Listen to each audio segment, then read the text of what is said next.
అసలు మీ branch start అయ్యి ఇప్పటికి ఎన్ని ఇయర్స్ అవుతుంది? అసలు రియల్ ఎస్టేట్ లోకి రావాలన్న ఆలోచన మీకు ఎలా వచ్చింది? అంటే అమ్మ ఇది అద్రియన్ గ్రూప్ స్టార్ట్ అయ్యి 1.5 year అయింది. 1.5 year. కాకపోతే ఏంటంటే మేడం 30 years నుంచి మార్కెట్లో ఉన్నారు.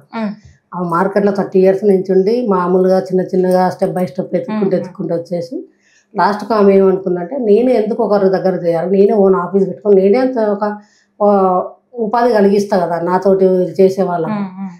ఇప్పుడు పెట్టిన వాళ్ళంతా కూడా ఒక కంపెనీ పెట్టినాడు, కంపెనీలో ఒక 500-600 మంది వర్క్ చేస్తుంటారు.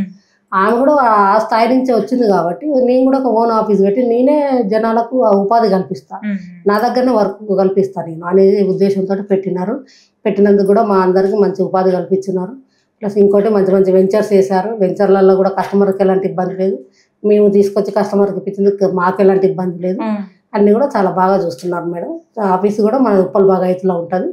కావాలనుకుంటే ఆఫీస్ కూడా విజిట్ చేయొచ్చు కస్టమర్స్. ఆఫీస్ విజిట్ చేసి ఆఫీస్ చూసి మేడంతో మాట్లాడి వెంచర్ చూసి లీగల్గా అన్ని డాక్యుమెంట్స్ చెక్ చేసుకున్న తర్వాతే వాళ్ళు ఇన్వెస్ట్మెంట్ చేయాలి.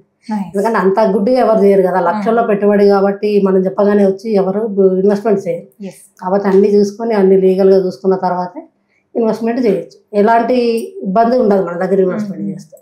ఇప్పుడు ఇది బ్రాంచ్ స్టార్ట్ అయ్యి 1.5 year అవుతుంది కదా, మరి సేల్స్ ఎలా జరుగుతున్నాయి? సేల్స్ బ్రహ్మాండంగా జరుగుతున్నాయి. ఎంత బిజినెస్ లేదు రియల్ ఎస్టేట్ డల్ ఉందన్న టైంలో కూడా ఒక్కొక్క వెంచర్ వచ్చేసి 1 month 1.5 monthలో క్లోజ్ చేసేస్తున్నాం. చాలా బాగా సేల్ అవుతుంది. ఇప్పుడున్న కాలంలో అసలు ఎక్కడ ఇన్వెస్ట్ చేస్తే బాగుంటుంది అంటారు? అంటే ఎక్కడ అంటే కస్టమర్కు ఉంటుంది. ఒక కస్టమర్కి ఒక హైవేకు ఎవరన్నా వాళ్ళ నెగిటివ్ ప్లేస్ ఉంటే నా నెగిటివ్ ప్లేస్లో చేయాలని ఉంటారు. కొంతమంది ఇప్పుడు ఎక్కువ చదువుకున్న వాళ్ళు, సాఫ్ట్వేర్ వాళ్ళు, ఎడ్యుకేటెడ్ వాళ్ళు అయితే ఎక్కడ ఏమొస్తున్నాయి, ఎక్కడ ఏం డెవలప్మెంట్స్ ఉంది అలా చూసి చేస్తారు. ఇంకా వేరే వాళ్ళు అయితేనేమో ఇప్పుడు కొంతమందికి ఉంటుంది నా ఏరియా నాది అనే దాని మీద కొంతమందికి ఉంటుంది. కాబట్టి నాది వరంగల్ అనుకోండి, నేను వరంగల్ హైవే చేస్తా, నాది విజయవాడ అనుకోండి విజయవాడ హైవే చేస్తా, అట్లా ముంబై ఎవరు ప్రాపర్ ఉంటుందో ఆ హైవే చేద్దామని కొంతమంది ఉంటారు.